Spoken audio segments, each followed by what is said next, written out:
SC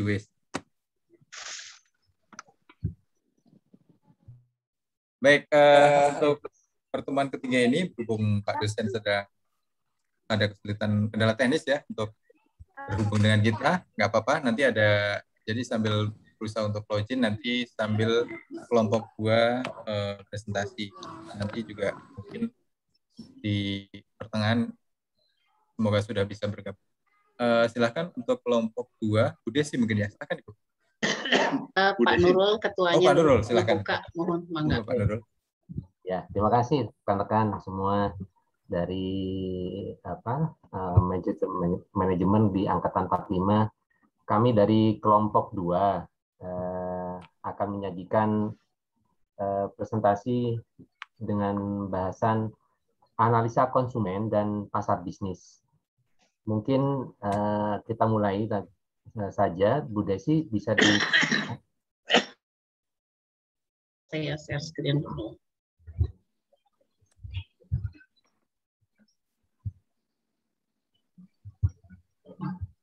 Sudah nampak Bapak dan Ibu? Belum. Ya. Oke, sudah. Ya, Bu. Sudah, Bu. Lanjut. Lanjut, Bu. Ya. Ya. Ini adalah presentasi kami. Anggota kami ada 11 orang sesuai dengan yang sudah dibagi berdasarkan nama yang sudah oleh Pak Arif sebagai ketua kelas kami. Ada Pak Berlando, ada Pak Rinalko, Tri, Bu Desi, Pak Asep, Bu Titis, dan Pak Iwan, yang terakhir Pak Iip. Kami akan menyampaikan paparan ini dibagi jadi atas saran dari dosen kemarin. Jadi ada 4 orang yang akan menyajikan. Jadi tujuan pembelajaran untuk mengikuti sesi pembelajaran ini diharapkan mahasiswa dapat pertama memahami tentang perilaku konsumen. Kedua, menjelaskan faktor yang berpengaruh terhadap perilaku konsumen apa saja. Itu. Kemudian yang ketiga, memahami analisa pasar. Terus keempat adalah memahami pasar bisnis. Untuk memulai presentasi, kita baca bismillah. Basmalah dulu. Bismillahirrahmanirrahim. Bismillahirrahmanirrahim. Sebelumnya kita, untuk biar semangat, kita yel-yel dulu. Kelompok 2? Bisa. Yes. Pak. Kurang kompak, diulang. Ya, kurang kompak, Pak. Kurang kompak. Harus 10 kali ya, kompak. Penonton diem dong. Aduh, penontonnya suruh diem malah berisik. Kan biar rame. Bisa. Yes. Oke, berikutnya akan disampaikan oleh siapa, Bu Desi? Yang pertama kali. Bu Desi dulu. Ya, mungkin diambil alih saya moderatornya ya, Pak Nurul. Punten. Ya, terima kasih Pak Ketua. Ya, bismillahirrahmanirrahim. Assalamualaikum warahmatullahi wabarakatuh. Bapak dan Ibu. Waalaikumsalam warahmatullahi wabarakatuh. Yang saya hormati Bapak dosen ya, Pak Caniago yang mungkin saat ini belum bisa bergabung. Bapak dan Ibu yang saya banggakan, Bapak Ibu yang hebat, pada hari ini izinkan kami dari kelompok 2 untuk mempresentasikan gimana tujuan pembelajaran pada hari ini. Tentunya sudah dipaparkan tadi oleh Pak Nurul bahwa tentunya ada 2 ya. Yang pertama tentang analisa konsumen, mengapa harus menganalisa konsumen? Karena analisa konsumen ini tentunya merupakan dasar ya bagi manajemen pemasaran ya. Kenapa juga kita harus menganalisa pasar atau pasar bisnis, dan tentunya ini merupakan sesuatu yang harus diidentifikasi ya, bagaimana kebutuhan konsumen yang ingin dipenuhi tentunya oleh perusahaan. Jadi dari 4 ini tujuan pembelajaran ini akan disampaikan oleh yang pertama terkait perilaku konsumen, nanti akan disampaikan oleh Pak Sumayanto. Nanti ada beberapa slide yang beliau akan sampaikan. Dan yang kedua adalah faktor yang berpengaruh terhadap perilaku konsumen, nanti akan disampaikan oleh Bapak Berlando. Nah, terkait analisa pasar ya, bagaimana cara membandingkan ya, tentu di sini akan dimunculkan perbandingan dari pasar konsumen dengan pasar bisnis ya.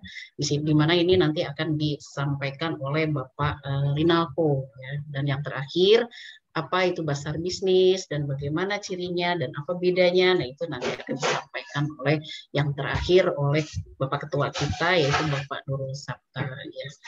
Mohon izin Bapak dan Ibu untuk mengawalinya. Mangga kepada Pak Sukmayanto, slide-nya akan saya share ya terkait di slide 4. Punten nggak bisa di slide show ya. Kalau di slide show itu sok rada apa yang ngeheng begitu ya. Jadinya sinyalnya ya. Mangga Pak Sukmayanto untuk memaparkan terkait dengan bagaimana perilaku konsumen ya. Silakan. Terima kasih Ibu Desi, yang saya hormati Bapak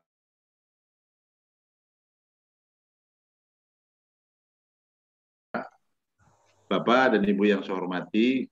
Dalam presentasi kali ini dari kelompok 2, saya Sukmayanto akan coba memahami tentang perilaku konsumen. Nah, dalam hal ini kita tentunya harus melakukan analisis dulu terhadap konsumen. Nah, dalam strategi pemasaran, biasanya produsen itu menggunakan strategi yang sering disebut dengan marketing mix. Kalau dulu itu 4P, kalau sekarang sudah berkembang menjadi 7P. Ada produk, ada price, yaitu harga, kemudian ada tempat, place, kemudian promosi. Nah, itu yang dulu. Nah, sekarang ada perkembangannya, kemudian ada proses, ada physical evidence. Nah, dalam hal tersebut, ada beberapa hal yang mempengaruhi itu. Ada di sini, di dalam gambar ini, kita lihat ada yang disebut komponen kognisi dan komponen efeksi. Dalam strategi pemasaran, seorang produsen harus meyakini betul, mengetahui bentuk jenis produk yang akan dihasilkan. Salah satu contoh yang pernah dijabarkan juga oleh Bapak dosen kita, yaitu tentang produk Toyota Kijang. Ketika seorang konsumen ditanya apa pandangan tentang merek ini, tentang merek Kijang tadi, tentu jawabannya berbeda-beda. Ada mungkin yang menjawab mobil nasional, irit, bahkan bakarnya, mesinnya handal, harga kompetitif, dan mobil ini serbaguna. Dari keyakinan dan pengetahuan konsumen itu, ada satu dari komponen kognisi. Adapun komponen yang lainnya bisa kita lihat dalam slide yang kebetulan tidak bisa kita lihat. Nah, selanjutnya, bukan hanya komponen kognisi saja yang harus diketahui oleh seorang produsen, akan tetapi komponen efeksi juga sangat diperlukan untuk mengetahui perasaan atau emosi dari konsumen itu sendiri terhadap produk yang akan dihasilkan. Dari analisa tersebut, kita akan tahu perilaku konsumen. Nah, kemudian dalam slide berikutnya, karena kebetulan juga tidak bisa ditampilkan oleh Ibu Desi, perilaku konsumen ini sendiri adalah suatu proses atau kegiatan saat seseorang melakukan pencarian, pemilihan, pembelian, penggunaan, serta mengevaluasi suatu produk, barang atau jasa yang memenuhi kebutuhan atau keinginan dari konsumen itu sendiri. Menurut Sisman dan Kanup, perilaku konsumen adalah proses yang dilalui oleh seorang dalam mencari, membeli, menggunakan, mengevaluasi, dan bertindak pasca konsumsi produk, jasa maupun ide yang diharapkan bisa memenuhi kebutuhan dari si konsumen itu sendiri. Adapun beberapa faktor yang mempengaruhi perilaku konsumen, yang pertama adalah faktor ekonomi tentunya. Ini yang biasanya terjadi di masyarakat. Biasanya seorang konsumen ini semakin tinggi pendapatan mereka, maka semakin banyak barang dan jasa yang dikonsumsinya atau benda-benda yang dibutuhkan untuk digunakan oleh si konsumen itu sendiri. Kemudian yang kedua, tingkat harga barang atau jasa semakin tinggi harga barang atau jasa, maka sedikit jumlah barang dan jasa yang akan dikonsumsinya. Nah, itu yang berkaitan dengan ekonomi. Kemudian yang ketiga, kesediaan barang dan jasa. Walaupun uang tersedia, apabila ketersediaan barang dan jasa tidak ada, maka konsumen tidak dapat mengkonsumsi barang atau jasa yang mereka butuhkan. Selain dari kognisi dan afeksi serta perilaku konsumen, faktor lingkungan juga tidak kalah pentingnya, Bapak dan Ibu. Ini sangat berpengaruh terhadap strategi dari sebuah pemasaran. Faktor lingkungan juga termasuk faktor yang mempengaruhi perilaku konsumen dari segi non-ekonomi. Faktor non-ekonomi seperti tanggungan keluarga umpamanya.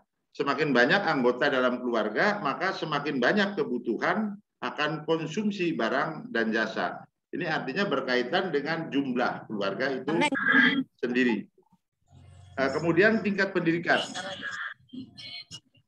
Semakin tinggi tingkat pendidikan, maka semakin banyak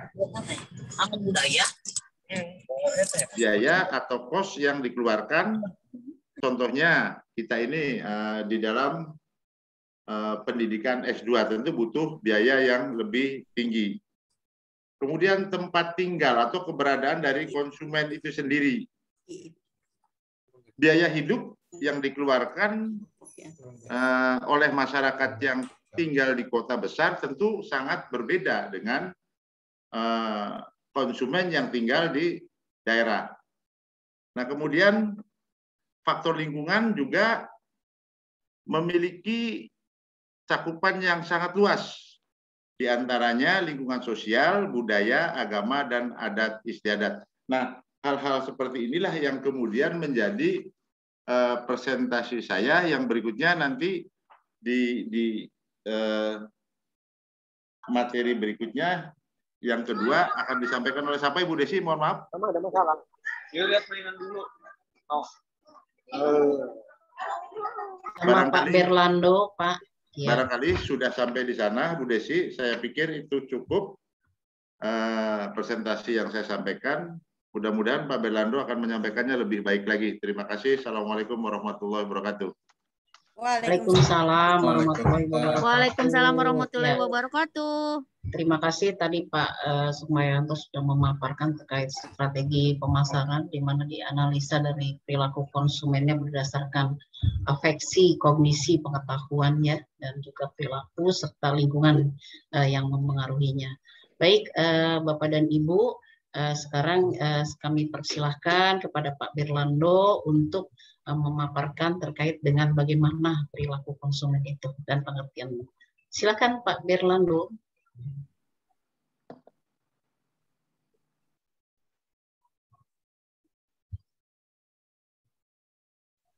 Pak Berlando. Ya. Assalamualaikum warahmatullahi wabarakatuh. Waalaikumsalam warahmatullahi wabarakatuh. Terima kasih. Saya Berlando Siombing. Saya akan menjelaskan faktor yang berpengaruh terhadap perilaku konsumen. Nah, pengertian perilaku konsumen ialah suatu proses atau kegiatan saat seorang melakukan pencarian, pemilihan, pembelian, penggunaan, serta mengevaluasi suatu produk, barang, atau jasa untuk memenuhi kebutuhan atau keinginannya. Nah, menurut Sigmund dan Knuth tahun 2000 adalah proses yang dilalui seorang dalam mencari, membeli, menggunakan, mengevaluasi, dan bertindak pasca konsumsi produk, jasa, maupun ide yang diharapkan bisa memenuhi kebutuhannya. Akhirnya ada surat kedua. Nah, menurut teori-teori yang disampaikan para pakar, yaitu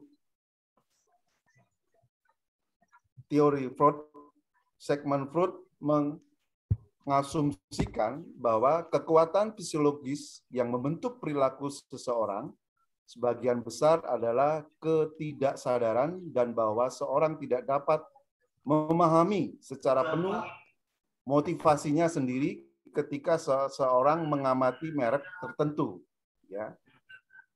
Hanya bereaksi terhadap kemampuan yang dinyatakan produk tersebut, tetapi juga terhadap tanda lain yang kurang disadari seperti bentuk, ukuran, berat, bahan, warna, dan nama merek. Ya, itu menurut teori Freud.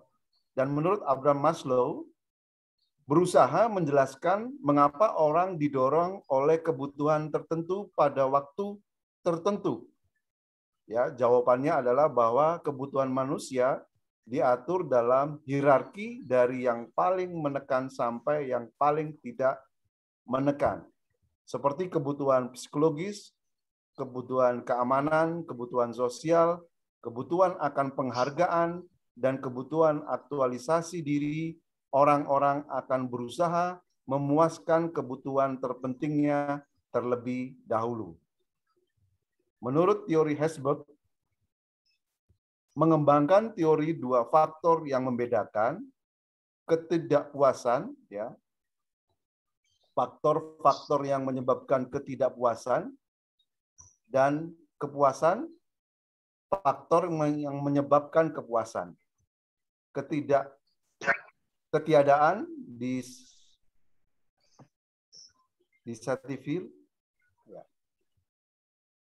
Nah, kita jelaskan dalam slide berikutnya.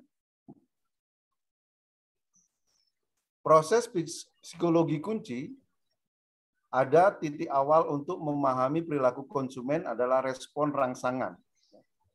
Dan ada rangsangan pemasaran dan lingkungan, dan juga ada tugas pemasar, adalah memahami apa yang terjadi dalam kesadaran konsumen antara kedatangan rangsangan pemasaran dari luar dan keputusan pembelian akhir.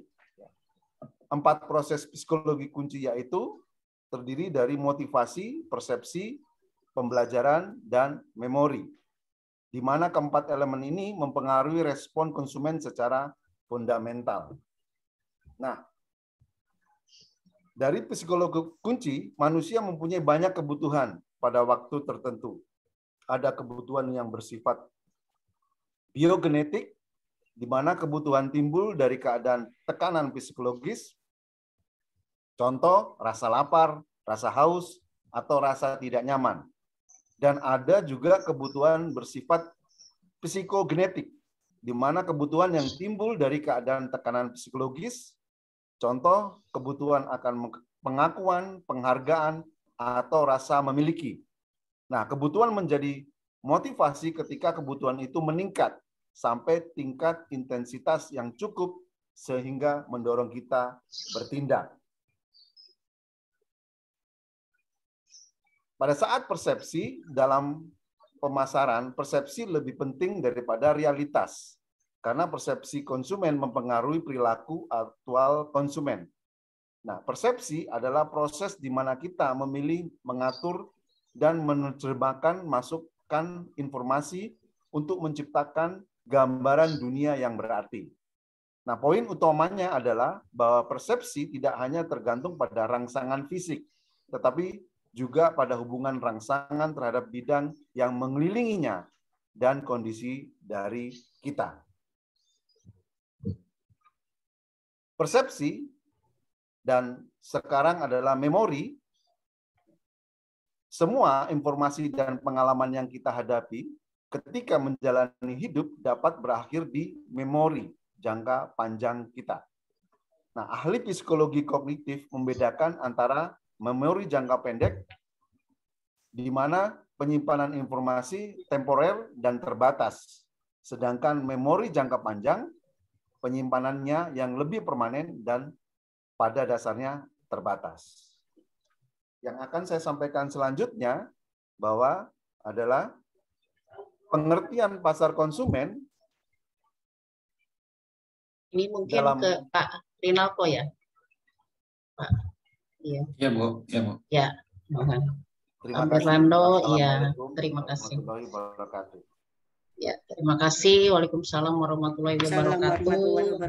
Ya, terima kasih Pak Berlando yang sudah memaparkan. Jadi inti yang disampaikan oleh Pak Berlando adalah dari apa yang menyebabkan konsumen, ya, perilaku konsumen tersebut, di mana di sana banyak sekali teori yang mengatakannya, waktu diantaranya ada dari ketidaksadaran motivasi konsumen, ada juga dari sisi kebutuhan mendesaknya, dan juga teori secara psikologisnya, ya, bahwa ternyata banyak kebutuhan yang mempengaruhi daripada perilaku konsumen. Begitu juga persepsi, memori, ya, memori long term memory dan short term memory, sehingga kadang-kadang mengapa di pemasaran itu, strategi pemasaran harus diadakan promosi secara berulang-ulang, ya.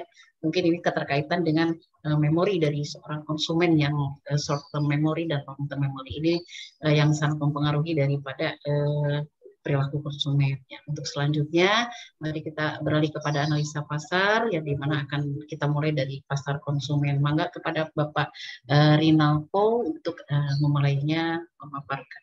Terima kasih. Baik, terima kasih Ibu Moderator. Mohon izin Bapak Ibu sekalian, saya menyampaikan, melanjutkan presentasi kelompok kami. Berbicara dengan pasar konsumen tidak terlepas dengan pengaruh oleh perilaku konsumen itu, ya. Jadi dalam manajemen pemasaran diungkapkan sangat penting bagi seorang pemasaran agar dapat mengerti perilaku dan tindakan konsumen, yang salah satu pendekatannya adalah dengan mengadakan analisa terhadap pasar konsumen tersebut. Pasar konsumen seperti kita ketahui adalah sekelompok pembeli yang membeli barang untuk dikonsumsi, bukan untuk dijual atau diproses lebih lanjut. Contohnya ini adalah kelompok-kelompok pembeli individu, ya, atau pembeli rumah tangga. Slide. Ada 4 faktor yang mempengaruhi pasar konsumen. Kita mulai dengan faktor budaya, faktor sosial, faktor pribadi, dan faktor psikologis. Faktor budaya itu meliputi budaya, subbudaya, atau kelas sosial. Kalau dari faktor budaya, contohnya masyarakat Minang itu kan sukanya makan pedas, ya. Jadi kalau kita mau jualan cabai, ya ke orang Padang atau rumah makan Padang gitu. Lalu dari subbudaya itu merupakan kelompok orang yang memiliki sistem nilai atau pengalaman yang sama.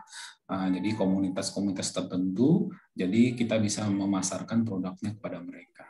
Lalu kelas sosial, orang yang tinggal di perkotaan pasti akan lebih sering berbelanja dibanding orang yang tinggal di pedesaan, sehingga mall atau pusat-pusat perbelanjaan banyak ada di perkotaan.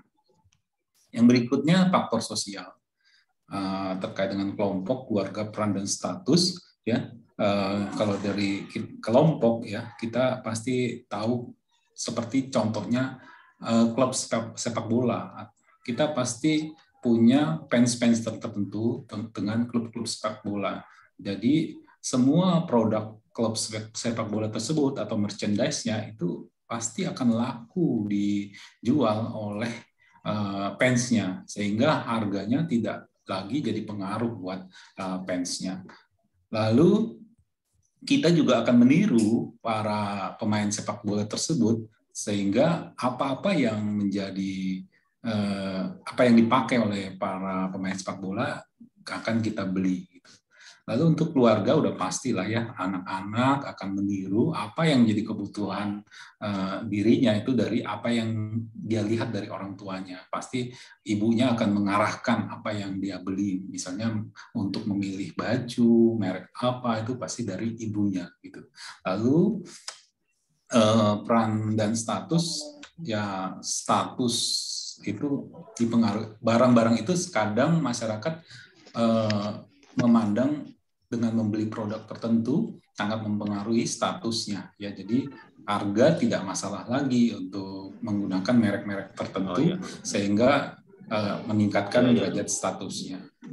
Lalu faktor pribadi, umur, pekerjaan, status ekonomi, gaya hidup, kepribadian, dan konsep diri itu sangat mempengaruhi juga, ya, dalam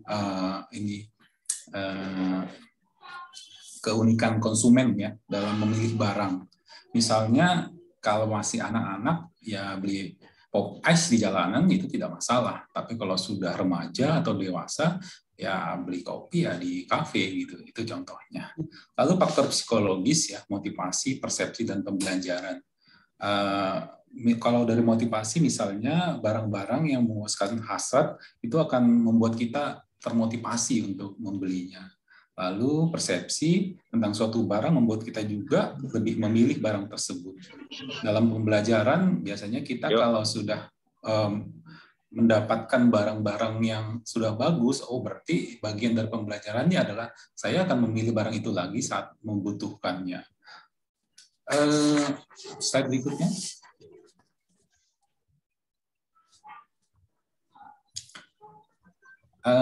Proses pengambilan keputusan membeli itu dipengaruhi oleh dua faktor ya, faktor internal dan faktor eksternal. Kalau faktor internal itu dari diri pembelinya sendiri. Jadi bila dia haus ya dia akan membeli produk yang menghilangkan dahaganya. Begitu juga dengan laparnya, dia akan membeli makanan yang dia suka. Lalu faktor eksternal yaitu faktor dari luar diri sendiri. Mungkin kita saat jalan-jalan melihat ada iklan menarik tentang minuman, jadi kita jadi haus ingin membelinya juga. Itu faktor eksternal. Lalu proses slide berikutnya. Sudah sepertinya Pak. Oh iya, pasar iya, iya. Ya, pasar bisnis. Terima kasih. Oke, terima kasih Pak Rinalko yang sudah menjelaskan terkait dengan pasar konsumen. Yang jelas kalau pasar konsumen tentunya sasarannya konsumennya itu langsung menggunakan produk atau jasa tersebut ya, tidak untuk dijual ya, atau tidak juga untuk disewakan seandainya hal itu memang berupa produk atau berupa satu jasa ya. Nah ini akan lebih gamblang lagi dijelaskan terkait pasar bisnis yang tentunya sangat berbeda dengan pasar konsumen ya Bapak dan Ibu. Mangga pasar bisnis ini akan lebih jelas dipaparkan oleh Pak Nurul selaku ketuanya. Mangga silakan Pak Nurul. Terima kasih Bu Desi, Bu Moderator. Baik, akan saya lanjutkan mengenai penjelasan mengenai pasar bisnis. Pasar bisnis itu apa? Pasar bisnis atau bisnis market merupakan sebuah organisasi atau yang membeli barang atau jasa untuk dipergunakan dalam memproduksi produk atau jasa dengan tujuan untuk dijual lagi atau disewakan kepada pihak lain dengan tujuan untuk mengambil untung.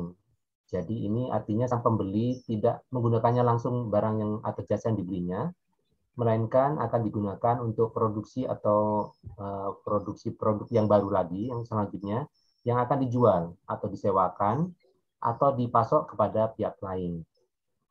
Jadi pembeli tidak menggunakan langsung barang yang dibelinya. Kemudian di industri ini, industri pasar bisnis ini biasanya yang menjadi objeknya, subjeknya adalah industri utama yang membentuk adanya pasar bisnis. Adalah seperti pertanian, kehutanan, perikanan, pertambangan, perusahaan manufaktur, dan konstruksi. Ada lagi transportasi, komunikasi sarana umum, perbankan, keuangan, dan sebagainya. Nah, itu yang membentuk pasar bisnis.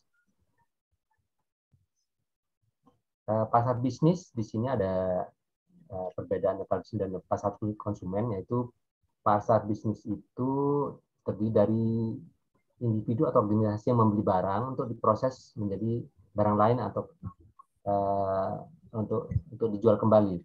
Sedangkan pasar konsumen adalah untuk dikonsumsi untuk dirinya.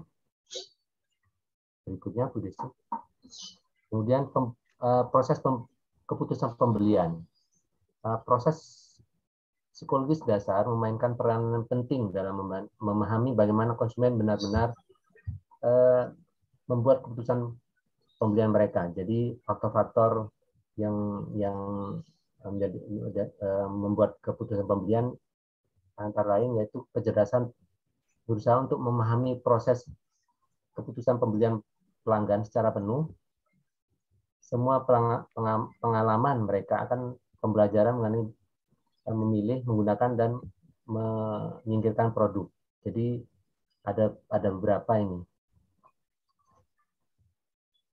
Nah, karakteristiknya dari pasar bisnis itu adalah pembeli sedikit, ada sangat sedikit. Berbeda dengan yang produk konsumen itu massal ya. Jadi bisa diperoleh secara umum. Kemudian pembelinya lebih dalam jumlah besar karena akan diproduksi kembali. Yang ketiga adalah hubungan pemasok dan pelanggan itu sangat dekat. Kenapa demikian? Karena setiap barang yang dibeli itu harus ada apa ya? Ada kelanjutan ini, barang-barangnya harus ada itu.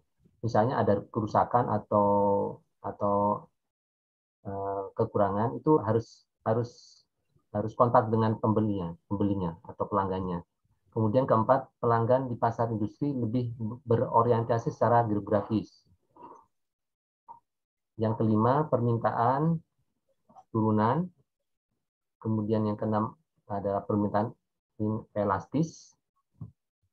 Ketujuh, permintaan yang berfluktuasi. Kemudian kedelapan, secara profesional. Kesembilan, pengaruh beberapa pembeli. Faktor utama yang mempengaruhi perilaku pembelian bisnis yaitu faktor lingkungan. Faktor lingkungan ini adalah dari internal perusahaan itu atau badan usaha. Hal yang mempengaruhi antara lain tingkat permintaan.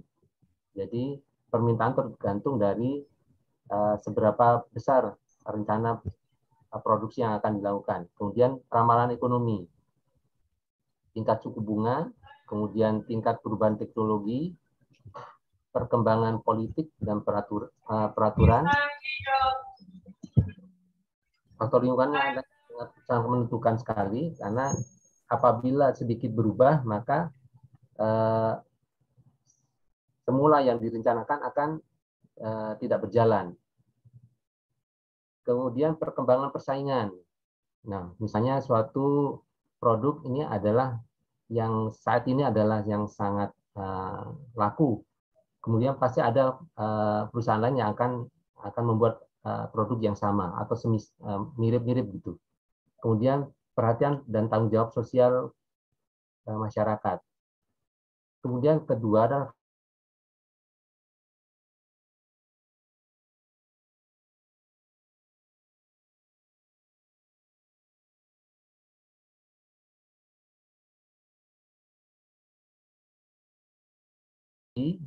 kemudian terdesentralisasi atas barang yang nilainya kecil. Nah, di sini adalah dibedakan kenapa ada yang terpusat dan terdesentralisasi. Terpusat itu karena nilainya cukup besar, jadi dan apa itu akan lebih efisien apabila pembeliannya secara terpusat. Sedangkan kalau yang nilainya kecil-kecil dan tidak terlalu signifikan, itu diserahkan ke kantor cabangnya biasanya. Kemudian pembelian melalui internet itu cukup mempengaruhi juga. Berikutnya Bu Desi.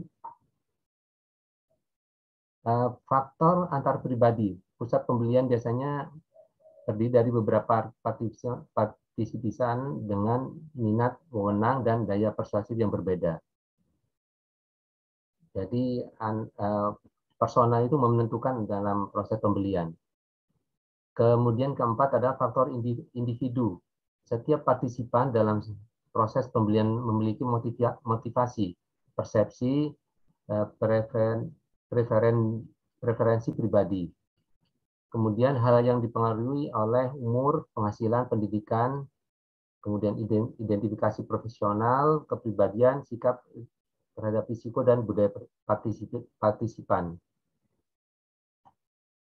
Nah, terakhir adalah bagaimana proses pembelian di pelaku bisnis.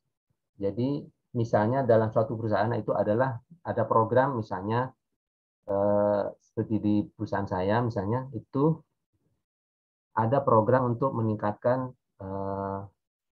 proses bisnis dalam operasional. Jadi di sini ada program untuk pembelian misalnya barcode scanner atau barcode reader. Nah, di sini adalah pengenalan masalahnya di sini. Kemudian deskripsinya adalah dia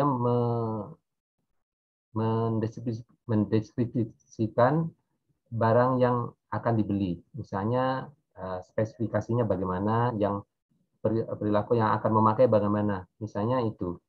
Misalnya yang tahan banting, yang bisa jatuh dari sekian meter. Nah, itu salah satu deskripsi kebutuhan umum. Setelah itu, makanya akan dicari pemasoknya. Nah, misalnya diumumkan secara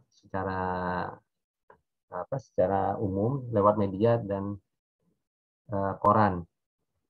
Setelah dicari pemasoknya, makanya akan berdatangan beberapa usulan atau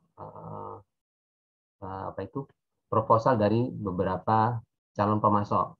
Kemudian perusahaan akan memilih pemasok mana yang bagus, kualitas barangnya bagus, dan harganya yang masuk akal. Kemudian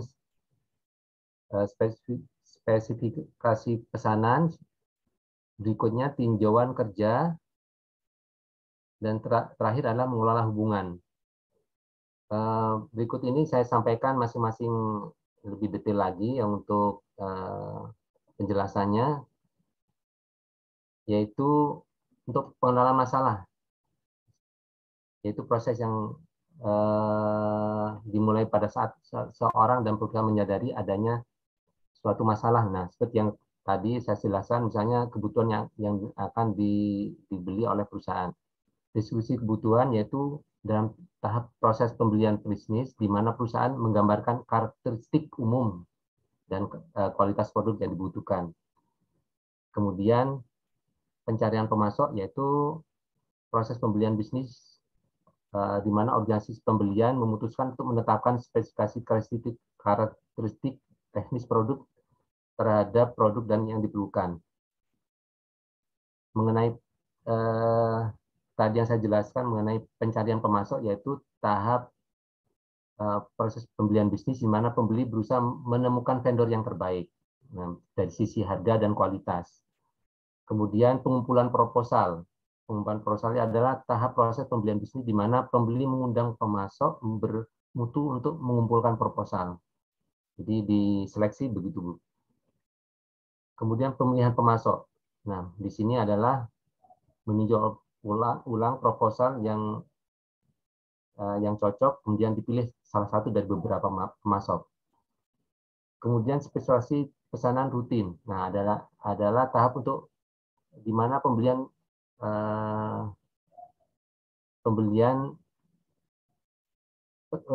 pesanan akhir dengan pemasok terpilih, kemudian spesifikasi teknis, kualitas yang diperlukan, kemudian waktu pengiriman yang diharapkan, kebijakan pembelian dan jaminan. Nah, ini ada di situ adalah di sini diadakan perjanjian dulu sebelum dia bersedia atau tidak sebagai pemasok.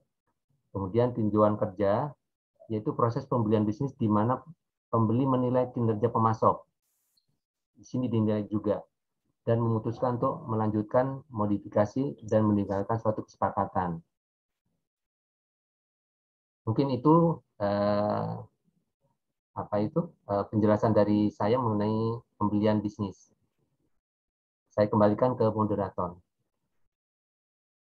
Ya, terima kasih Pak Nurul yang sudah menjelaskan terkait dengan pasar bisnis, di mana pasar bisnis ini tentunya sangat berbeda ya, Bapak dan Ibu, dengan pasar konsumen ya, di mana pasar bisnis ini tentunya tujuannya tidak langsung barang tersebut digunakan, tetapi lebih kepada bahwa tujuannya akan diproduk lagi begitu ya, bahkan produknya itu nanti bisa dijual dan juga atau mungkin disewakan kalau untuk biasa, atau juga bisa dipasok kepada pihak lainnya.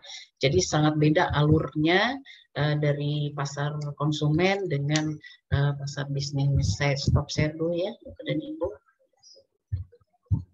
Ya, monggo Bapak dan Ibu, mungkin kita akan membuka sesi tanya jawab ya terlebih dahulu. Terima kasih Pak Nurul, Pak Berlando, Pak Rinalko, dan juga Pak Sukmayanto yang sudah memaparkan terkait analisa konsumen dan juga pasar bisnis. Ya, kita buka tanya jawab ya. Jawabnya mangga silakan terima kasih kelompok 2. untuk Iya. presentasi. Sudah bergabung Pak Aspi, apakah sudah bisa ini Pak? Sudah. Saya sudah mengikuti ya. Mas Arief. Alhamdulillah dari yang saya ikuti tadi, yang sempat saya ikuti Mas Berlando terakhir tadi. Sebelum Mas Berlando belum, setengah mungkin Mas Berlando tadi.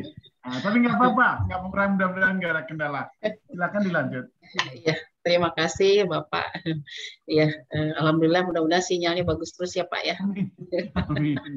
Ya, maka sinyalnya ini ganti nih pakai WiFi sini, mudah-mudahan aman, mudah-mudahan. Silakan. Iya.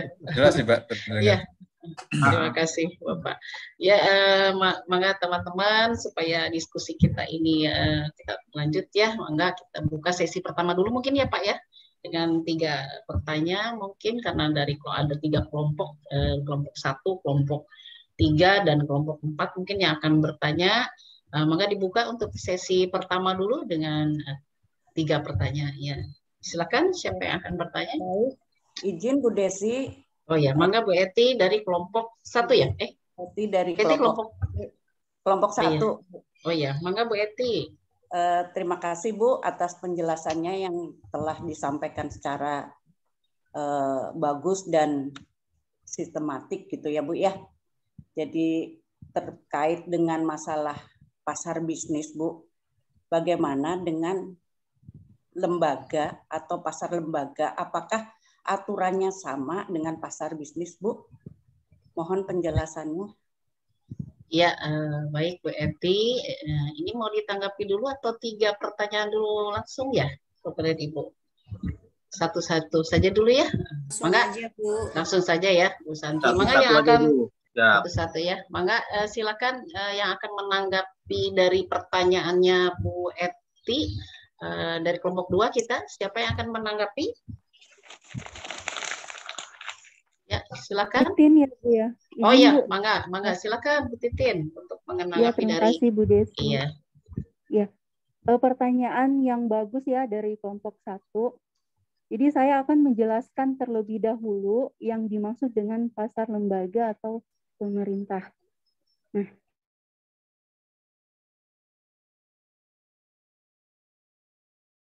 rumah sakit, panti asuhan, rumah tahanan, dan lain-lain lembaga yang menyediakan barang dan jasa bagi manusia untuk perawatannya. Sedangkan pasar pemerintah itu terdiri dari unit-unit pemerintah pusat sampai pemerintah daerah yang membeli atau menyewa barang-barang untuk menunjang fungsi-fungsi pokok pemerintah. Jadi pada saat pemerintah untuk membeli produk dan jasa itu, dia fungsinya untuk pertahanan, pendidikan, kesejahteraan umum, dan kebutuhan umum lainnya. Bagaimana prakteknya? Pembelian pemerintah itu sangat khusus, dan sangat rinci, dengan tender terbuka dan tender terbatas gitu. Pembelian pemerintahannya beroperasi di bawah pengawasan lembaga legislatif dan banyak kelompok pengamat swasta. Itu. Karena itu, mereka cenderung menuntut lebih banyak formulir dan tanda tangan dan lambang dalam menempatkan pesanan seperti itu. Terima kasih Bu Desi. Cuma itu yang saya bisa sampaikan. Ya, demikian Bu Eti, paparan dari Bu Titin. Bu Eti, bagaimana terkait dengan penjelasan pasar lembaga dan pemerintah? Siap, bagus sekali. Terima kasih Bu atas penjelasannya. Oh iya, terima kasih Bu Eti. Ya, mangga untuk kelompok lain, mungkin kelompok 3, kelompok 4 yang akan bertanya. Baik, kelompok 4 bisa mendahului, mohon izin. Oh iya, mangga Pak Pujianto, iya dari kelompok 4. Ya. Baik, terima kasih Ibu dan Bapak terkait konsumen ini. Kita mendengar konsumen, bicara konsumen itu sangat kompleks, Ibu Bapak. Kita sebagai bagian dari 267 juta, kita ini bagian dari konsumen.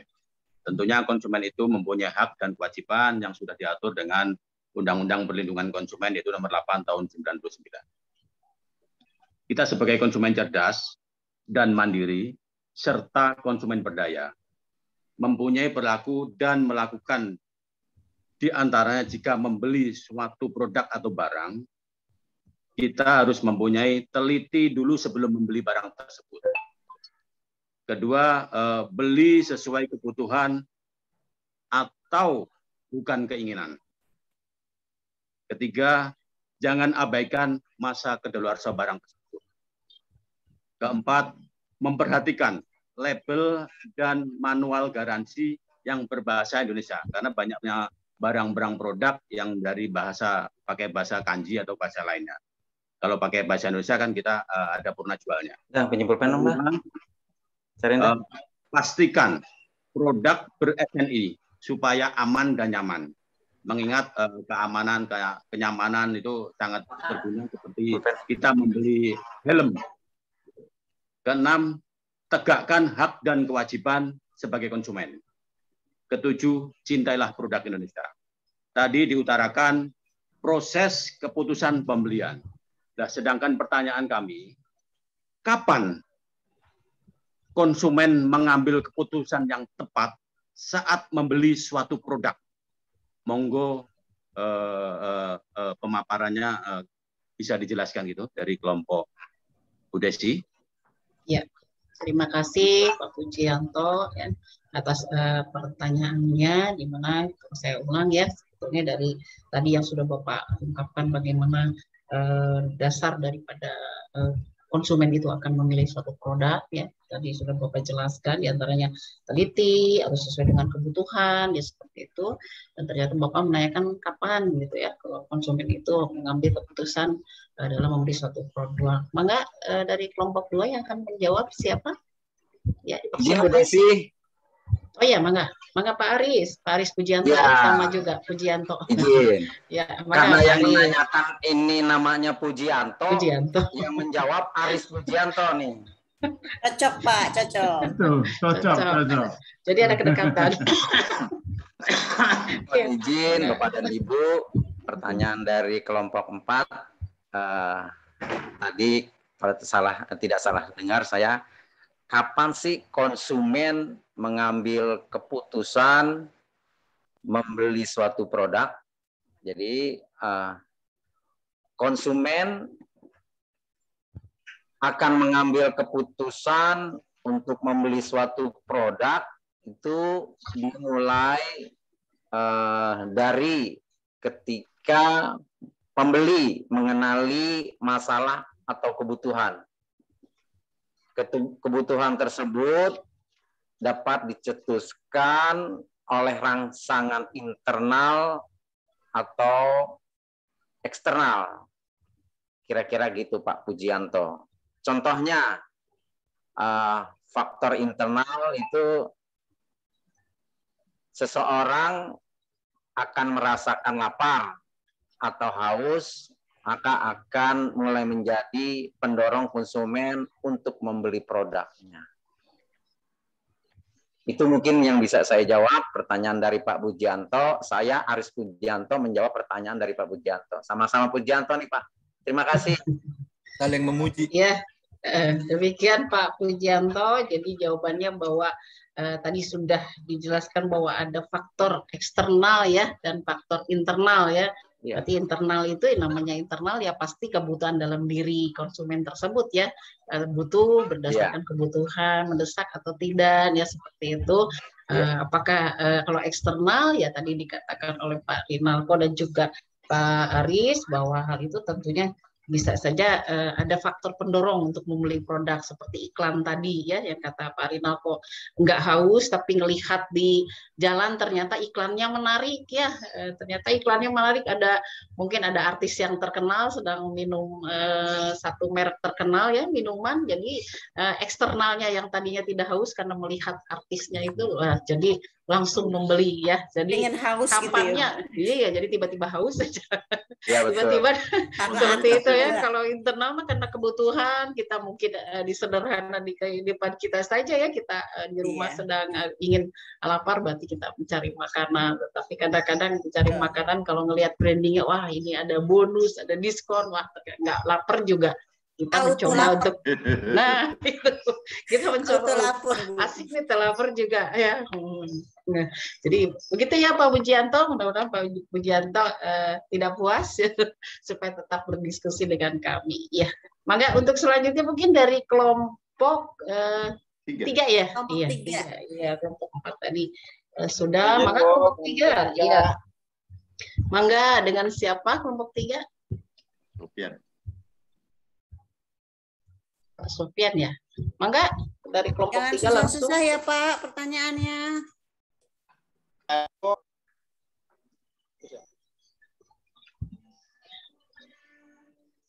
Pertanyaannya yang penting bisa dijawab gitu. Ya. Mangga kelompok 3. Kelompok 3 Pak Sofian Bu, izin mohon maaf. Mohon mangga Pak Sofian. Ya, silakan Pak Sofian. Kalau kita bicara tentang konsumen, kita bicara dengan pasar, berarti kan ada persaingan bisnis dan ada kemampuan. Terputus rupanya Pak Sofian ya sinyalnya.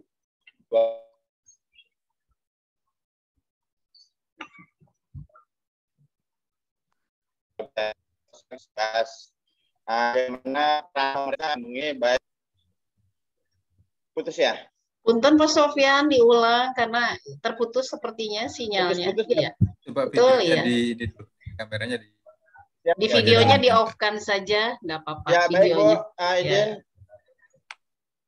Supaya sinyalnya lancar, tidak apa-apa videonya di off kan. Ya, mangga Pak Sofian diulang ya, punten. Mau izin Bu. Ya. Dalam rangka melindungi persaingan bebas, apa peran pemerintah yang mengalami perdagangan bebas mengenai pasar global, kira-kira apa perlindungan yang diberikan baik kepada konsumen maupun kepada pengusaha. Selesai itu Bu pertanyaannya, apa peran pemerintah dalam rangka mengantisipasi atau melindungi persaingan pasar global. Selesai itu pertanyaannya Bu, terima kasih. Assalamualaikum warahmatullahi wabarakatuh. Waalaikumsalam warahmatullahi wabarakatuh. Terima kasih Pak Sofian. Mangga dari kelompok 2 yang akan menjawab terkait peran pemerintah katanya di dalam perlindungan kepada konsumen dan juga kepada penjualnya ya, perusahaannya terkait dengan perdagangan bebas ya. Mangga Pak Rinalko atau mungkin Pak Nurul yang akan menjawab.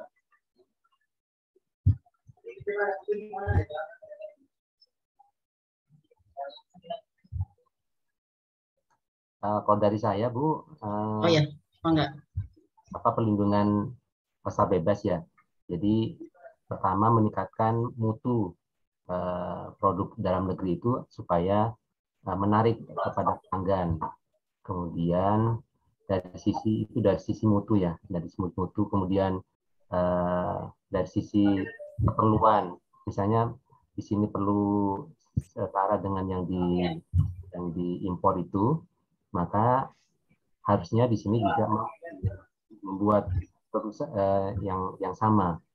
Yang ketiga dari sisi aturan, misalnya perlindungan itu bisa dari proteksi atau dengan membuat aturan pajak atau biaya masuk. Jadi tidak seenaknya dari produk dari luar itu masuk ke Indonesia. Mungkin itu supaya yang ini produk dalam negeri itu terlindungi. Kemudian ada proses sertifikasi SNI misalnya di sini itu. Dengan demikian konsumen di dalam negeri itu terlindungi dari produk-produk dan membanjirnya pasar-pasar yang dari luar. Kemudian itu aja Bu. Terima kasih Pak Nurul. Ada yang mau menambahkan yang lain? Ada yang menambahkan mungkin Pak Rinalko atau mungkin yang lain? Kalau untuk konsumen sendiri sebetulnya tadi sudah diungkapkan ya oleh Pak Pujianto bahwa ada regulasi yang melindungi konsumen ya, perlindungan konsumen tadi undang-undang nomor berapa Pak? Nomor 8 tahun 2000 nah, nomor 8 tahun 1999, Bu. Ya, itu bentuk salah satu usaha pemerintah ya mengeluarkan regulasi tentunya di mana ada payung hukumnya, ya betul, payung hukumnya undang-undang tadi. Nah, itu adalah salah satu usaha pemerintah mengeluarkan regulasi ya agar terlindungi konsumen yang seperti tadi aman, nyaman ya dari pembelian produk, pembelian jasa ya, dan juga mungkin kita punya juga lembaga YLKI ya kalau tidak salah ya. Nah, itu pelindungan konsumen. Nah, itu juga adalah salah satu bentuk usaha di dalam melindungi konsumen dari ketidakpuasan sebagai pemakai produk, pemakai jasa, dan juga pemakai barang lainnya ya. Mungkin seperti itu. Makanya begitu ya Pak Sofyan ya. Atau nuhun atas terima kasih Bu. Terima kasih Pak Sofyan ya. Mungkin ada lagi yang waktunya masih ada Pak? Kelompok 2. Ya, terima kasih. Punten Pak Caniago, Pak Aspi, apakah waktunya masih ada? Berapa kelompok, Bu? Sudah semua kelompok sudah ya? Semua kelompok sudah menyampaikan pertanyaan. Begitu Bapak, akan dibuka sesi 2 atau sudah cukup Bapak? Sesi 2 tanpa kelompok, mungkin ada yang mau bertanya gitu Bu, silakan. Oh iya, mangga iya. Mungkin silakan untuk dibuka sesi 2 ya Bapak ya. Silakan untuk Bapak dan Ibu yang akan bertanya terkait dengan analisa konsumen dan pasar bisnis, maka dipersilakan.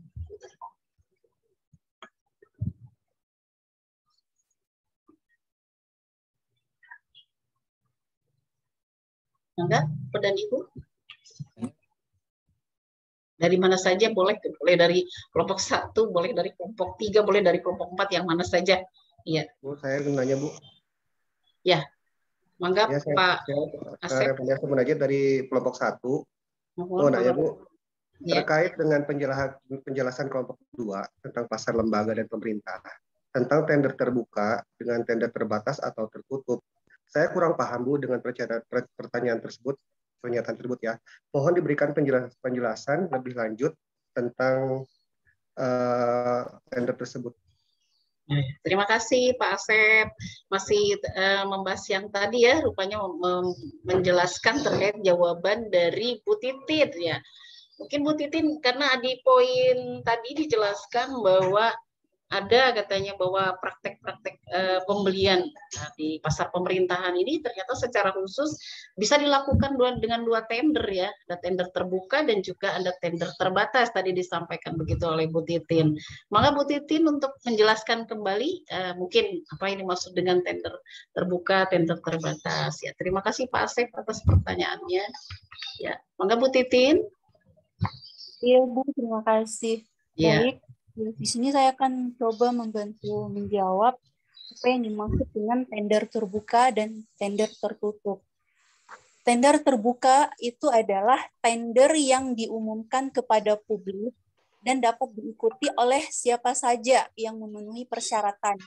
Nah, biasanya tender terbuka akan kita lihat informasinya di baliho-baliho atau iklan di jalanan, iklan di TV atau di media cetak seperti itu. Nah, sedangkan tender tertutup itu adalah tender yang diumumkan hanya kepada perusahaan atau badan atau individu tertentu yang ditunjuk langsung oleh penyelenggara tender atau pemberi tugas tersebut. Nah, biasanya perusahaan, badan, atau individu yang ditunjuk melalui surat resmi atau surat elektronik dan tidak diumumkan kepada publik. Bila kita bandingkan antara tender terbuka dengan tender tertutup, mana yang lebih baik nih? Nah, jika ditanya lebih baik yang mana, maka itu sebenarnya tergantung kebutuhan masing-masing. Sedangkan tender terbuka itu biasanya digunakan untuk mengumpulkan sebanyak-banyaknya ide atau informasi karena biasanya diikuti oleh banyak peserta yang juga memerlukan biaya untuk iklan dan informasi yang lebih besar. Perlu seleksi dan penjurian yang lebih teliti untuk menentukan pemenang. Sebagai pemenang, tender terbuka juga menjadi kesempatan publikasi yang sangat baik. Seperti itu. Terima kasih Bu Desi. Iya, begitu ya Pak Asep ya tadi ya penjelasannya. Jadi bila dilihat dari media ya mungkin terbuka dan tertutup, bahwa di terbuka itu media informasinya itu lebih terbuka ya, seperti misalnya bisa di baliho seperti itu di iklan, tetapi dilihat dari media informasi untuk tender tertutup itu hanya ditujukan kepada suatu perusahaan. Tetapi dapat juga kalau tidak salah Pak dari nilai tendernya mungkin ya. Nah, apabila tender terbuka itu biasanya lebih besar nilai tendernya ya, tergantung dari perusahaan yang akan melakukan tender tersebut atau melakukan suatu proyek perusahaan tersebut. Ya, bisa jadi bisa dari medianya, bisa dari media informasi terbuka dan tertutup, dan juga bisa dilihat dari nilai tendernya dari suatu perusahaan tersebut. Karena saya yakin setiap perusahaan mungkin berbeda-beda ya nilai tendernya. Begitu mungkin ya Pak Asep ya. Ya cukup Bu. Iya, terima kasih. Ada lagi mungkin yang akan ditanyakan mungkin dari mana saja? Saya Bu. Oh iya, Pak Hamsan. Ya, makasih, silakan Pak Hamsan. Kesempatannya karena kelompok dari pertanyaan saya, konsumen misalkan kita membeli barang itu kan banyak pilihannya, kualitasnya, dan juga ketika kita beli barang ada risiko dari sebuah barang tersebut. Itu bisa dijelaskan misalkan dari pembelian barang itu pasti ada risiko-risiko yang bisa ditimbulkan dari sebuah barang. Itu bagaimana cara menyikapi sebuah produk, misalkan dia sebutkan ini barang kita apa kelebihannya, apa kekurangannya. Jadi itu Bu, penjelasan tentang kualitas dari sebuah barang yang dipasarkan gitu, dijual, untuk menjelaskan kepada konsumen, barangkali seperti itu Bu. Kualitas dari suatu barang yang ingin dijelaskan kepada konsumen, begitu Bapak? Saya dapat beli banyak jenis resiko dan membeli dan mengkonsumsi sebuah bukan resikonya, resiko misalkan sebuah barang itu. Jadi jenis-jenis resiko dari satu barang, kualitas barang tersebut yang akan diberikan kepada konsumen tersebut, begitu Bapak? Ya Bu. Oh iya. Maka silakan yang akan menjawab dari kelompok 2.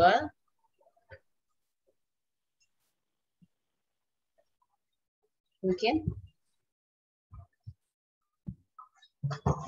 Andri Bu. Iya, Mangga. Oh iya. Mangga Iya. silakan Bu Andri ya. Iya, Pak Hamsan. Terima kasih Pak pertanyaannya. Jadi tadi jenis resiko ya Pak dalam membeli dan mengkonsumsi sebuah produk ya Pak. Iya, resikonya ada resiko fungsional, yaitu produk tidak sesuai dengan harapan. Kemudian ada resiko fisik kayak produk mengancam kesejahteraan atau kesehatan fisik pengguna. Yang ketiga, resiko keuangan. Produk tidak layak untuk harga yang dibayarkan, mungkin kemahalan kali ya Pak. Terus yang keempat adalah resiko sosial, yaitu produk menimbulkan rasa malu. Kemudian yang kelima, resiko psikologis, yaitu produk mempengaruhi kesehatan jiwa pengguna. Dan yang keenam, yaitu resiko waktu. Kegagalan produk menghasilkan biaya, peluang untuk menemukan produk pemuas lainnya. Jadi ada kompetitor lainnya. Itu mungkin Bapak Amza. Oh, iya. Sebuah barang, seorang konsumen kalau beli barang pasti cek dulu Bu ya, resikonya ini apa dampaknya, dilihat dari fungsinya atau harganya, atau ada juga dari sosial tadi Bu ya, kalau misalkan beli barang. Ya cukup Bu, itu pertanyaan saya. Ya. Baik Pak. Karena secara psikologi sebetulnya kalau kita melihat barang itu kan kita sendiri sebetulnya dari dari rangsangan yang kita terima melihat produk-produk itu, tentunya dalam pikiran kita sendiri sebetulnya ada daya sortirnya gitu ya di dalam pikiran kita gitu, butuh atau tidak, nah, seperti itu ya, apakah ini sangat bermanfaat atau tidak, nah bagaimana resikonya yang apabila digunakan, tentunya seperti ibu-ibu lah kalau misalnya nyoba kosmetik kan gitu ya, walaupun memang faktor eksternal itu sangat besar berpengaruh ya, karena iklan-iklan kecantikan itu sangat banyak, dan kalau misalnya tidak dipikirkan ini dampak resikonya dari kulit kita, nah itu kan akan sangat merugikan dari konsumen tersebut, sehingga perempuan itu akan berselektif nih, menyelektif ini mana nih kira-kira, nah ya Bu ya, dan akan berselektif ini cocok nggak ya dengan jenis kulit saya gitu, karena kan nggak mau juga ya beresiko bahwa itu kalau nggak cocok, wah ini akan berdampak bagi secara tadi resiko fisik ya yang dijelaskan oleh Bu Santi, seperti itu. Begitu ya Pak Hasan ya. Ya, terima kasih. Hatur nuhun ya. Bagaimana Bapak? Apakah sudah cukup? Cukup rasanya Bu, dah. Ya. Terima kasih Bapak ya. Terima kasih Bapak dan Ibu semuanya. Kelompok 3 dan kelompok 4 yang telah aktif bertanya ya, sehingga kita dapat berdiskusi pada materi kali ini, yaitu analisa konsumen dan juga pasar bisnis. Mudah-mudahan semuanya menjadi tambahan ilmu ya bagi kita semua, dan mohon maaf apabila dari kelompok 2 mungkin kurang puas memberikan jawaban ataupun penjelasan dari pertanyaan Bapak dan Ibu. Terima kasih, saya selaku moderator memohon maaf. Kalau kemarin kelompok 1 berpantun, saya juga boleh mungkin ya Pak ya, tambah-nambah. Kalau ada iya, kalau ada jarum yang patah jangan disimpan dalam peti, dan kalau ada kata yang salah mohon jangan disimpan dalam hati. Ya, hatur nuhun. Terima kasih. Ya, salam dari kelompok 2. Terima kasih. Assalamualaikum warahmatullahi wabarakatuh. Ya, terima kasih. Ya, terima kasih kelompok 2. Secara umum ini kita apresiasi betul. Saya tadi yang mohon maaf karena tidak melihat seluruhnya slide-nya, tapi ada juga saya lihat putus lagi saya putus. Tapi secara umum saya lihat tadi bagus sekali slide-nya. Minta tolong nanti dikirim juga, seperti saya sudah minta ke Mas Arif, semua bahan memang harus masuk ke saya, begitu juga masuk ke semua mahasiswa. Karena kan metode pembelajaran ini hanya metodenya yang diubah gitu. Jadi hanya intinya adalah bagaimana semua materi ini sama-sama terutama mahasiswa menguasai gitu ya.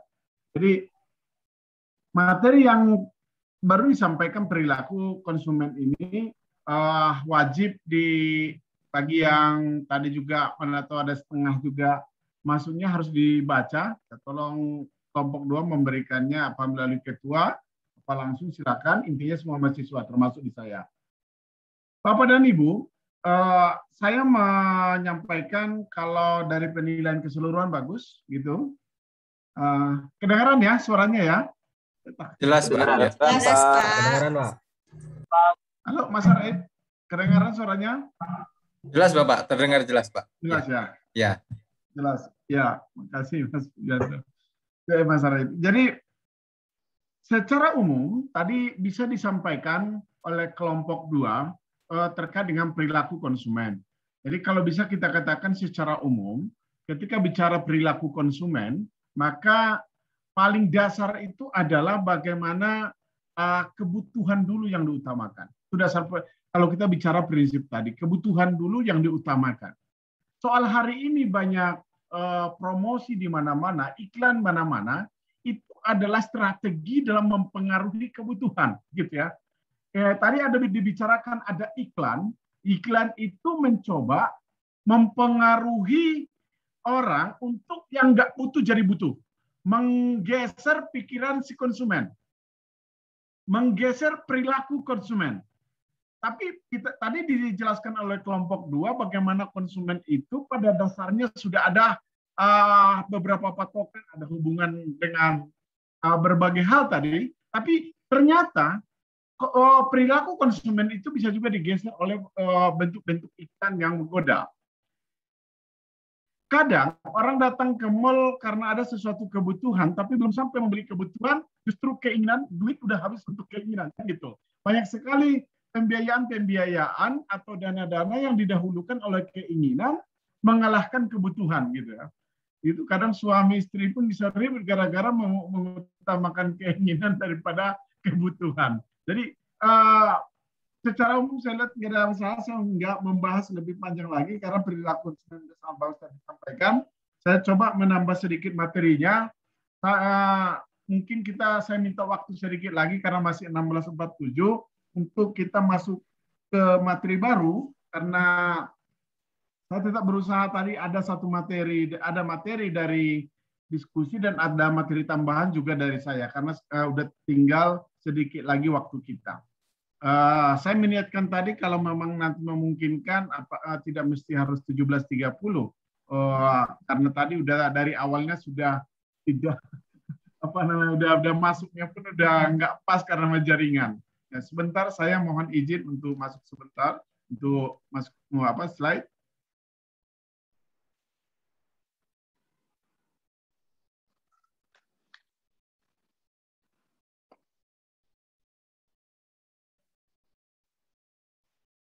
Kemarin masih ada beberapa hal yang materi dasar menurut saya, terutama di masa saat ini. Ketika kita bicara mengenai tantangan pemasaran ini, tetap masih saya ingin sampaikan supaya menjadi pemikiran kita bersama. Ya. Di tantangan pemasaran, ada beberapa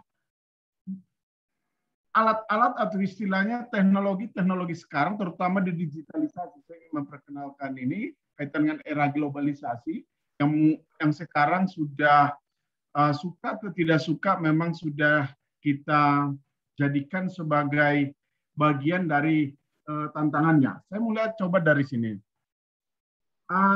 Abad 21 ada beberapa tantangan bagi profesi pemasaran. Kita melihat pertama adalah di tantangan pemasaran itu ada namanya tantangan visi, ada tantangan kekuatan marketing, ada proses transfernya, kemudian ada manajemen merek, dan ada etika pemasaran. Ada beberapa tantangan-tantangan pemasaran yang akan terjadi di abad 21.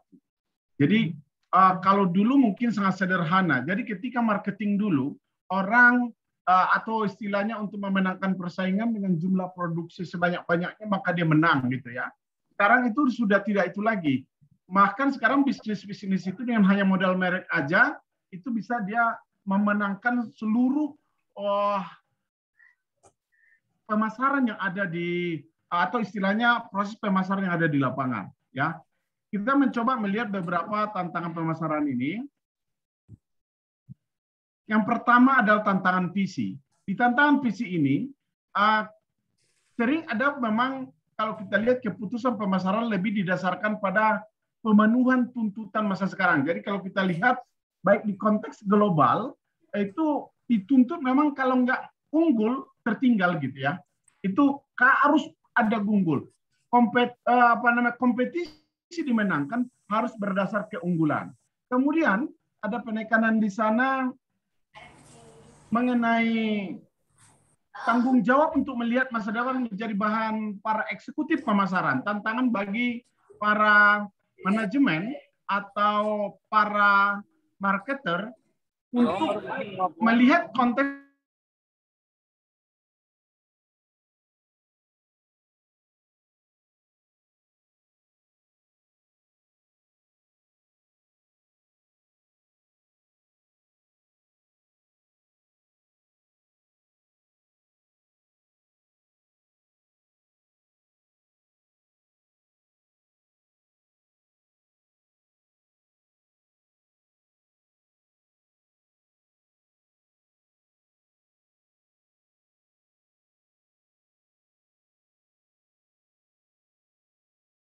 di ruang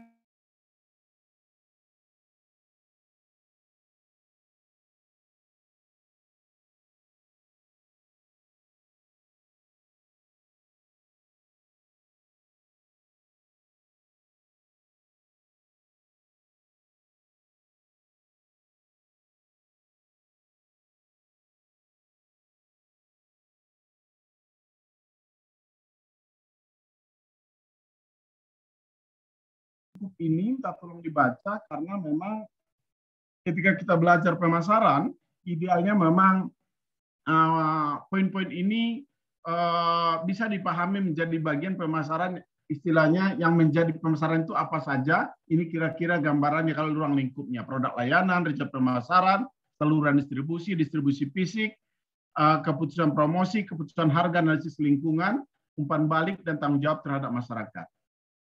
Kemudian kalau tadi ini berdasar subjeknya, dibaca nanti ada kaitan dengan subjek. Ini kebutuhan dan keinginan tadi diperdalam lagi, kemudian perilaku konsumen tadi yang sudah kita bahas, kemudian perencanaan dan pengembangan produk, kemudian ada kebijakan harga, ini kaitan dengan subjek. Sama distribusi, promosi, dan kepuasan konsumen. Ya. Kemudian kaitan dengan sifat dan ruang lingkup pemasaran. Ini pertama, ini mungkin beberapa teorinya silakan aja dibaca nanti penekanan di sananya ketika kita berikan materi ini. Di barang, layanan, gagasan. Oke. Ini materi nanti akan coba tetap saya kirimkan untuk dibaca. Kalaupun nanti minggu depan ada waktu kita akan diskusikan. Gitu ya. Kemudian yang ingin kita mulai hari, sebenarnya ada tadi materi digitalisasi. Sebentar, saya cari dulu, belum ketemu saya. Maaf, Bapak dan Ibu, belum kelihatan materinya. Karena menurut saya ini sedang trennya ketika bicara abad 21, marketingnya nggak bisa lepas kita dari digitalisasi. Dari apa ini? Dari digitalisasi ini.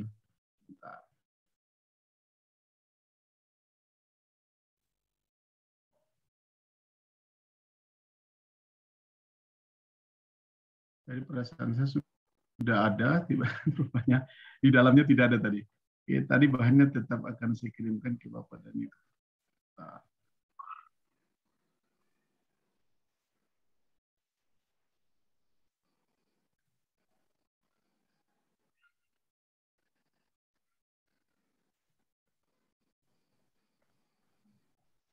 Jadi intinya gini sebenarnya saya masuk di digitalisasi. Kan ada tantangan-tantangan sekarang seperti media-media sosial, di mana tuntutannya sekarang baik sekali yang harus kita lengkapi, yang harus kita ikuti, suka atau tidak suka. Marketing hari ini harus setiap marketer hari ini harus mengikuti perkembangan digitalisasi yang ada. Berbagai, mau Instagram, mau Facebook, mau YouTube, mengapa ada poin-poin yang harus memang marketer hari ini harus masuk ke sana. Contoh di televisi Bapak dan Ibu. Televisi dulu harganya begitu besar, lalu diganti oleh YouTube, maka mestinya perusahaan itu mampu menekan biaya di sana, mestinya ada peningkatan omset di perusahaan akibat adanya efisiensi dengan kemajuan teknologi yang ada. Maksudnya perusahaan-perusahaan yang memainkan digitalisasi yang bagus, maksudnya memanfaatkan digitalisasi ini, mestinya dia menjadi pemenang di dalam persaingan hari ini gitu. Kalau dulu karena memang kondisinya yang sangat tidak memungkinkan gitu ya, maksudnya untuk kita tampil di televisi aja biayanya itu memang sangat dahsyat gitu. Hanya sekian detik itu bisa setiap perusahaan itu harus menyiapkan sampai miliaran. Nah, sehingga yang besar saja yang merajai, sedangkan yang kecil itu malah tertinggal gitu. Hari ini udah nggak bisa lagi.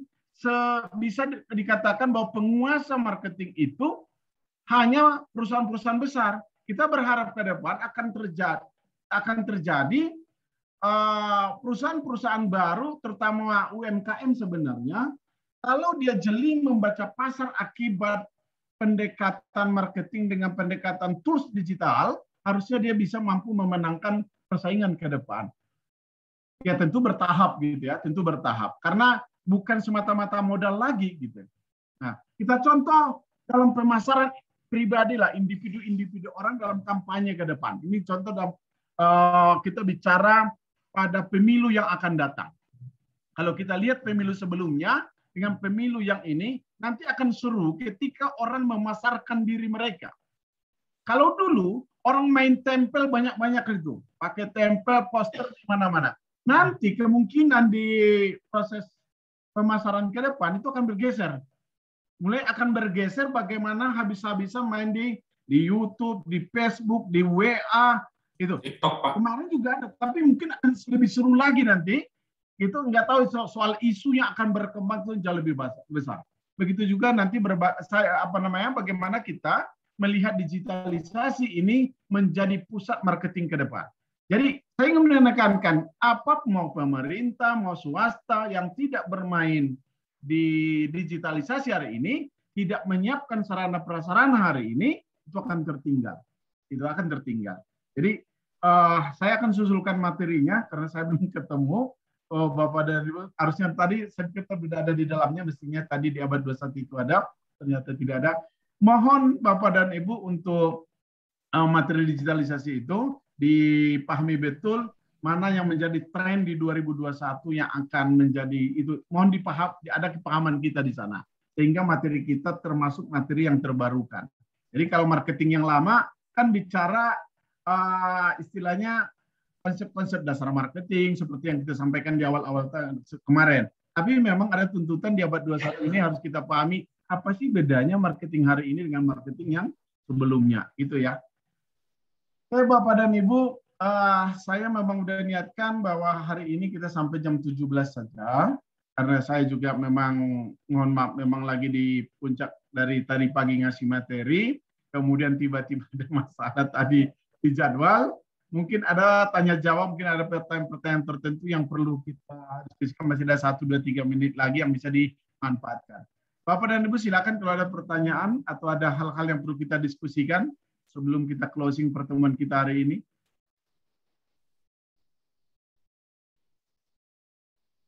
Mungkin sedikit Bapak, saya ingin silakan sharing.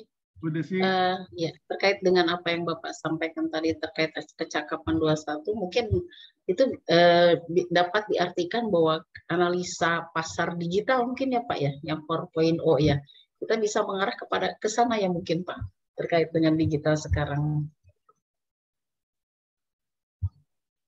Ya, maksudnya memang pendekatannya adalah tools yang dipakai di perusahaan maupun di pemerintahan gitu ya Bu. Jadi maksudnya kalau dulu kan contoh lah saya contohkan di administrasi, saya contoh di administrasi. Kalau dulu administrasi itu kan semua dengan serba cetak ya Bu. Sistem arsip itu dengan cetak itu. Sekarang nggak bisa lagi. Sekarang itu posisinya orang surat itu sudah dengan PDF sudah selesai, jadi nggak perlu lagi. Jadi lama-lama mesin fotokopi sudah nggak penting, kemudian semua sistem lemari-lemari sudah nggak penting. Jadi proses jual beli barang-barang yang dulu katanya bermanfaat tadi penting itu, ke depan udah nggak penting lagi. Gitu. Jadi perusahaan yang membaca ini atau lembaga yang membaca ini itu nanti akan lebih dulu maju gitu, karena dia udah siap. Tapi kalau perusahaan yang masih sibuk hari ini membeli kertas banyak-banyak, membeli pulpen banyak-banyak, udah nggak bisa. Dia harus sudah mulai, bila perlu karyawannya itu yang dibeli itu adalah handphonenya yang terbaik gitu ya. Handphone yang terbaik, perusahaan menggantikan yang harusnya beli kertas, coba dihitung itu kertas totalnya berapa. Hari ini pindahkan ke dalam satu alat teknologi, bila perlu dari handphone karyawan itu udah bisa ngeprint gitu. Jadi maksudnya, jadi teknologi-teknologi itu, maksud saya digitalisasi yang sangat membantu hari ini, menjadi alat-alat tools untuk pemasaran yang lebih hebat ke depan.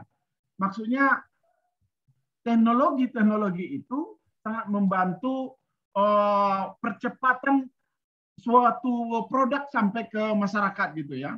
Kalau dulu contoh dari luar barang-barang yang hari ini kita bisa beli dari Cina ya Bu. Jadi barang hari ini juga bisa kita beli dari Cina. Kalau dulu kan kita harus cari dulu di pasar gitu ya. Hari ini kita melalui dengan digital kita bisa membeli apapun hari ini dengan cepat. Banyak online ya Pak ya, pasar-pasar online jadi banyak sekali sekarang. Ya, saya tinggal di daerah Menteng Atas Bu, daerah Menteng Atas itu saya kira dekat Manggarai ya, daerah Minangkabau itu. kalau dekat rumah saya itu ada sekitar baik itu di Manggarai maupun di Percetakan Negara nggak terlalu jauh untuk mencari keramik atau mencari granit gitu ya. Tapi saya membelinya itu bukan di situ. Saya membelinya malah membeli di Tangerang. Kenapa? Pertama, pilihan warna yang beragam yang sangat bagus. Kemudian itu harga lebih murah. Bedanya itu hanya kalau ini mengirimnya pakai ini sekian rupiah, kalau dari Tangerang mengirim sekian rupiah. Gitu. Saya membeli sofa, saya cek sofa terbaik di Jakarta, nggak menjelekkan sofa yang ada. Saya coba mengecek sofa yang ada di Jakarta di tempat toko-toko besar. Saya lihat ketika saya lihat harganya itu gila yang ada harga 20 juta, 30 juta.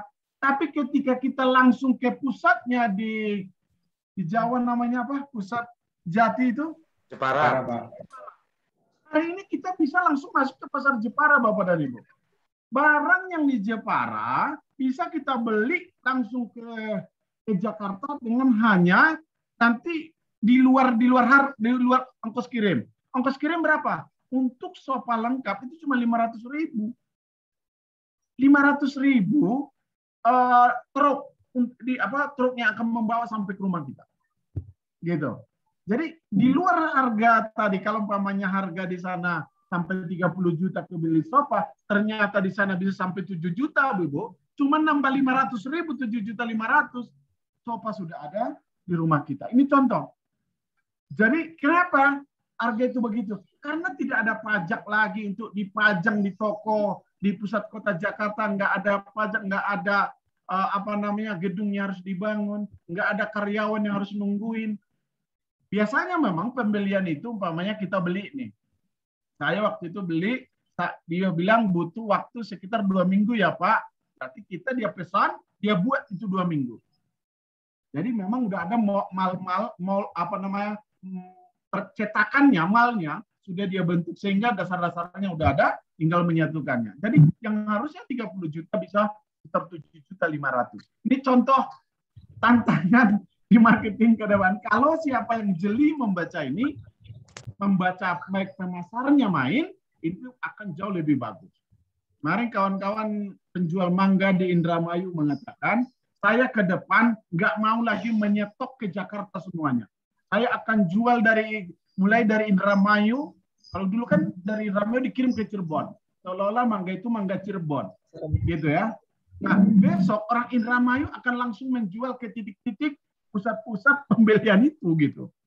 Jadi ini terjadi berbagai hal akibat digitalisasi ini. Kalau pemasarnya nggak sadar, pemasarnya nggak memainkan itu, makanya kalau bisa dikatakan gini, bahkan di pemerintah, kalau pintar di pimpinannya harus ciptakan orang-orang orang-orang yang ada di dalam itu memang harus berbasis IT semua. Terlepas baik kita ini orang-orang yang jadul tertinggal IT gitu, nggak juga. Saya nggak termasuk yang nggak setuju disebut begini. Orang milenial saja yang ngerti, yang bisa melakukan digitalisasi, kita juga bisa. Gitu. Kita termasuk orang yang buktinya secara Zoom kita bisa laksanakan. Ini soal zamannya saja, kebetulan zamannya ini bisa kita lakukan sama-sama. Mungkin itu pendekatannya Bu Desi dan kawan-kawan kaitan dengan itu. Mungkin ada masih terima kasih Bapak. Terkait dengan marketing abad 21 yang kaitan dengan digitalisasi. Tadi mohon maaf nanti materinya menyusul saya kirimkan, mudah-mudahan ketemu. Tadi saya nggak sempat mencarinya lagi. Gitu. Oke, kalau begitu, kalau enggak kita foto dulu mungkin Pak. Kalau enggak ada... Kita foto bersama dulu Pak. Untuk foto bersama dulu mungkin Pak sebelum post. Ya, saya pun masih absen sedikit lagi terakhir. Baik, ya. Belum saya. Boleh teman-teman untuk dibuka kameranya dulu. Kita akan ambil gambar dulu. Sambil dari screen pertama ya. Siapkan kameranya. Dinyalakan. 1, 2, 3. mohon tunggu, saya sedang pindahkan ke satu lagi untuk halaman berikutnya. Siap-siap di screen kedua. 1, 2, 3. Oke, Mas Arif, ya. Saya absen sedikit saja. Silakan Bapak. Silakan Bapak. Tapi tetap di backup ya Mas Arif ya. Ya Bapak, kami ada ininya, ada online-nya juga Pak. Apa pakai forum juga Pak. Ada backupnya Pak. Ya. Ya. Backup. Asep Munajat ada? Hadir Pak. Hadir.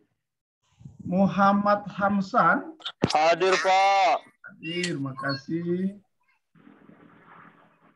Tawas Rahman ini masih ada ya? Repo. Ya.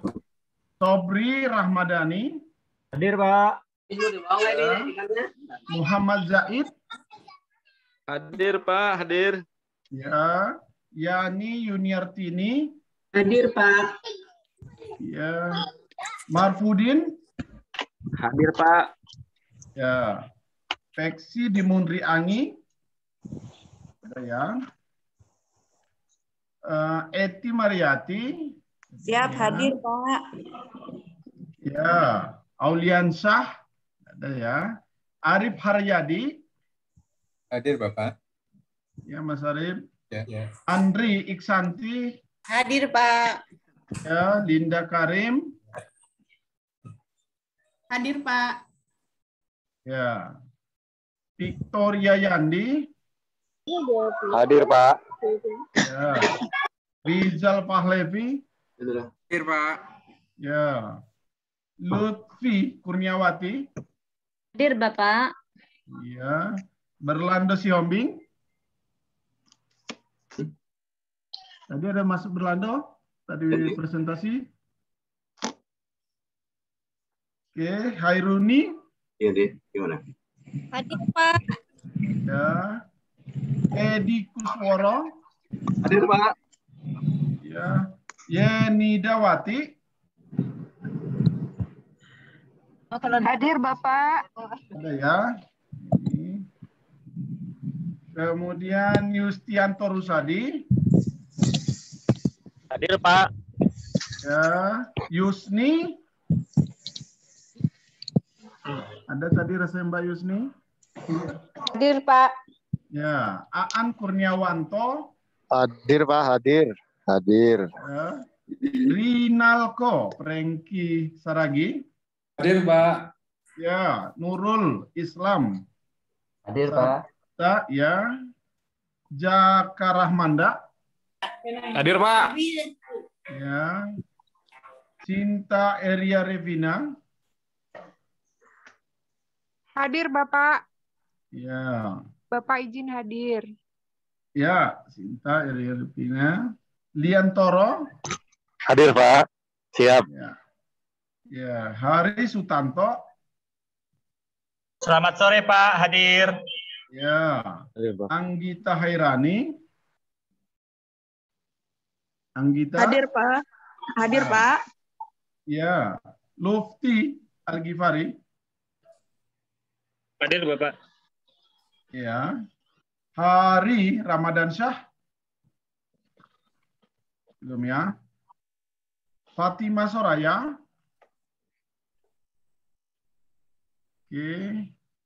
Edi Titin Rahma. Hadir Pak.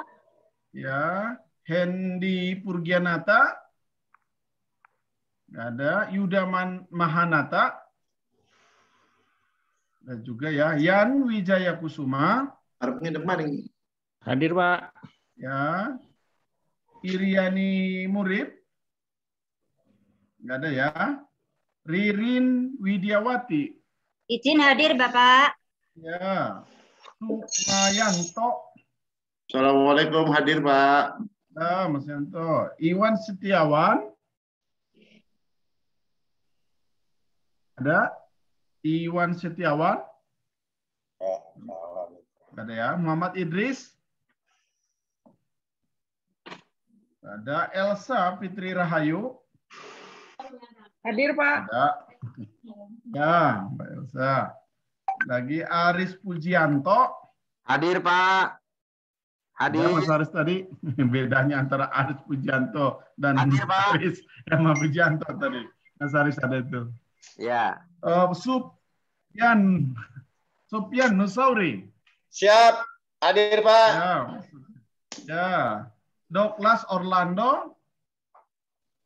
Bungaran. Madivani. Ada ya.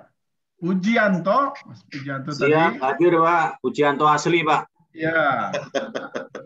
Ya. Muhammad Paris, berarti palsu Paris. Terus nggak ada ya. Dewa Trisna nggak ada. Oke, Abior Manatang Siombing. Ya, Eko Anggara. Bangun Widodo. Faujan Kurdiansyah. Ersa Faisal Rahman. Nggak ada. Setio Utomo. Mandi, Dok.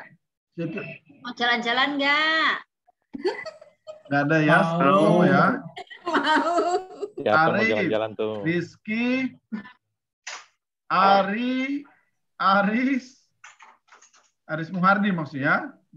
Ini nampaknya kosong-kosong ini nanti silakan disampaikan kalau memang ini. Asep Peri Setiawan. Ya Pak, siap hadir. Ya. Mana ada yang belum dipanggil? Saya Pak, izin Pak. Maaf. Saya Pak, izin Pak. Erik Herawan. Hadir Bro. Ada ya? Iip Arif Ismail belum Pak? Hadir Bro. Oh, ada Iip. Maaf, Iip ada deh ya? Iip Arif Ismail Pak. Oke, ada. Puspa Dewi tadi ada? 045002 Pak. Udah, Veksi, Mas Pak. Arif Iip udah. Izin Pak, Pak Veksi Pak. Veksi di Munriangi. Ya, sebentar Mas Veksi, bentar. 013 Pak. Udah, ini oke. Oke, Mas Veksi. Ada lagi? Saya Pak ya. Mas Yandi tadi belum ya, Mas Yandi ya? Belum Pak. Paling belakang udah sebentar Mas Yandi ini. Ya, Yandi Yuniansa. Ya, hadir Pak. Iya, Erik Hermawan. Udah, hadir Prof. Tadi Hadir Prof. ada Mas Erik tuh. Puri Swastika. Nggak ada ya. Arik Suparman. Ada lagi yang lain? Yang belum? Oke, nanti di backup sama dengan Mas Arif ya. Mas Arif takutnya ada satu dua yang tertinggal Mas Arif. Ya, karena ini waktunya juga terbatas. Juga tadi di awal itu juga mohon maaf saya karena memang di luar kendali.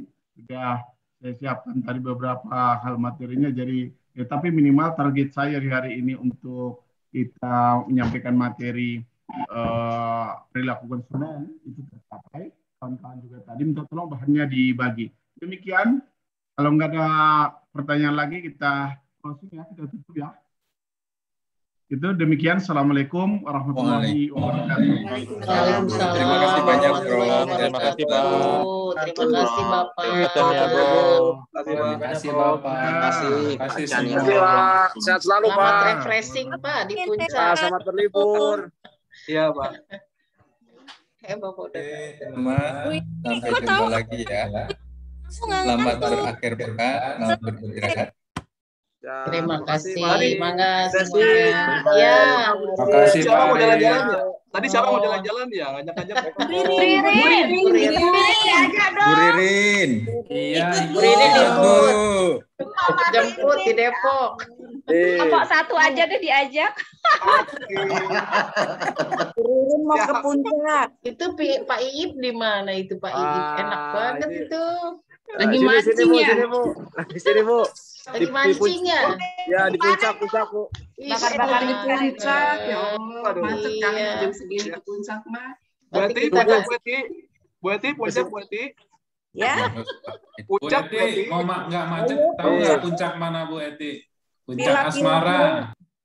Coba dicari yang ulang tahun sampai Desember coba.